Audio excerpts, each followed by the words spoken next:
having to sit around as long as we did, sometimes that can relax you a little bit too much. But our guys came out getting after it. Got a couple of lucky breaks early, a couple of mistakes. We took advantage of them, and right off the get-go, I think the 2 runs we got in the first inning were the result. And we got 3 in the first, 2 the result of a throwing error. So it was one of those games that a lot of things went our way, but as a credit to our guys, we took advantage of the mistakes that were made. Clayton started you off with 3 really good innings and ran into a little bit of trouble there. What did you kind of expect from him tonight? We wanted to get 2 innings out of Clayton, and he pitched very well and ran out of gas in the 4th. So he gave us 1 inning longer than we were looking for. There were still a couple of guys we wanted to get in the game, pitching-wise, that we were not able to. I wanted Grady to get some work with the fact that we're off for the next 2 days. Had Grady not pitched, it would have been, if I'm not mistaken, 6 days between times that he had pitched. So this was good that he got some work. Cal's had quite a week, hasn't he? Cal is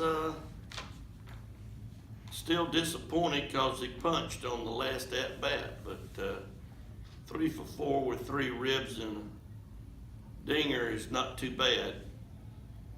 He's seeing the ball real well. He's getting more comfortable with each at-bat with his approach, and just glad to see him doing nothing more than what he's capable of doing. That's what we all knew Cal was capable of doing. We just got to keep concentrating and focused on what he's doing different than he did in the past. He's really had some good at-bats. Very, very pleased and happy for the success for him because he's worked very hard. You looked at, oh, sorry. That's okay, I was just, he's really hitting 360 now? Or is No, it's 326. For some reason, the averages, they get a little screwed up on the side there, but 326. Gone up about 130 over the last 5 games. That's fantastic. Excuse me, Kurt. Oh, no, you're good. I mean, it's been so much pitching. You've got to like the timing of really seeing the bats wake up with ACC coming up this weekend. Yeah, and the place that we're going, we know that Wake Forest is capable of scoring a lot of runs. We've got to pitch.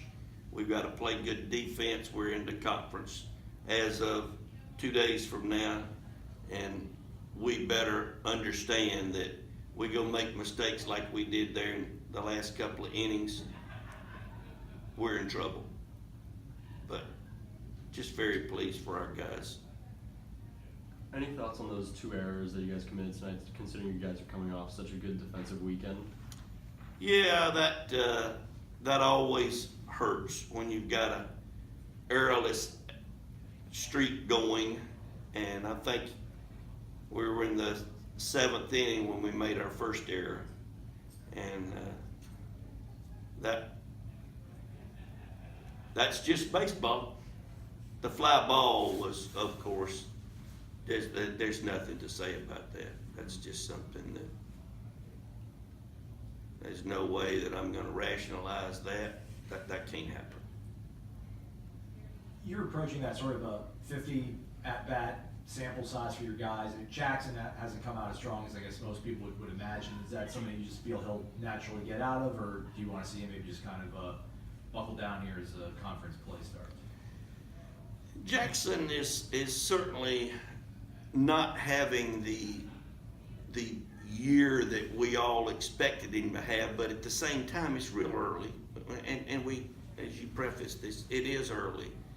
The thing about him is he hasn't panicked. He hasn't tried to do too much. He's had tremendous at-bats. He's doing what he's doing everything he can to help his team. He's not got those inward turned eyeballs where I gotta get me a hit. Scouts are here watching me, I gotta have a hit. He's up there having exceptional at-bats. As evidenced today, he gets 2 RBIs.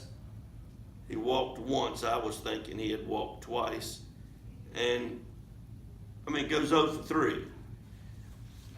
It's pretty rare territory when a guy goes 0 for 3 and you and me are thinking about Jackson Luke and why is he doing what he's doing. But that's just what he brings to the table.